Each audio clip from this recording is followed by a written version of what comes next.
On a fini le master le 16 septembre et je crois que le 20, je signais mon CDI.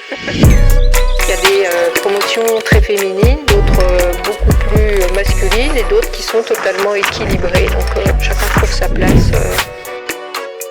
Amélie, tu es responsable du master de TMPP.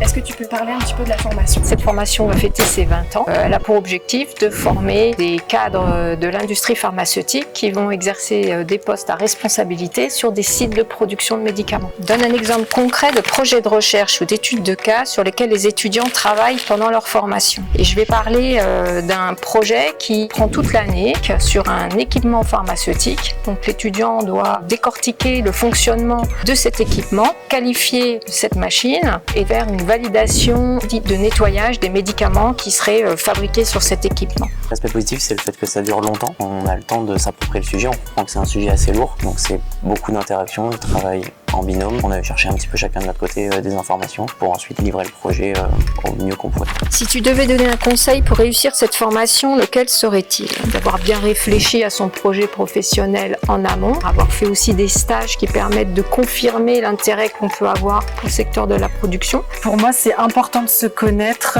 parce que nous allons devoir manager des personnes qui peuvent être sur le terrain depuis des dizaines d'années. Ça peut être intimidant. C'est vrai que c'est un plus d'avoir des intervenants qui ont beaucoup d'expérience, qui peuvent nous donner leur retour. En quoi cette formation répond-elle aux défis actuels de l'industrie pharmaceutique? Les enjeux, c'est d'être capable de fabriquer des médicaments à grande échelle avec un niveau très élevé de qualité, d'être capable d'approvisionner le marché suffisamment pour éviter des ruptures au niveau des officines et des hôpitaux, de maîtriser toutes les contraintes économiques dans la fabrication des médicaments, environnementales et contraintes de sécurité. Tous ces aspects sont développés au niveau du master. Si tu devais donner un conseil pour réussir cette formation, lequel serait-il? Aimer travailler en cohésion. On a 3 travaux de groupe à délivrer toute l'année et de toute façon c'est ce qu'on retrouve en routine dans nos postes après, donc c'est une bonne préparation. Donc ça apprend à coordonner, à déléguer, s'organiser sur un rétro-planning par exemple. Citer au moins 3 métiers auxquels pourront prétendre les futurs diplômés.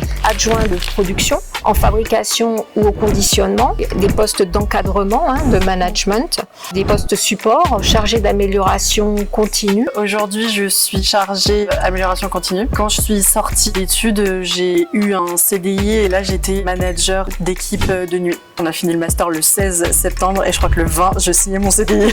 Toute ma hiérarchie directe est féminine. Il y a quand même une grande part de femmes. Il y a aussi beaucoup de jeunes femmes dans le master TMPP. Il y a des promotions très féminines, d'autres beaucoup plus masculines et d'autres qui sont totalement équilibrées. Chacun trouve sa place.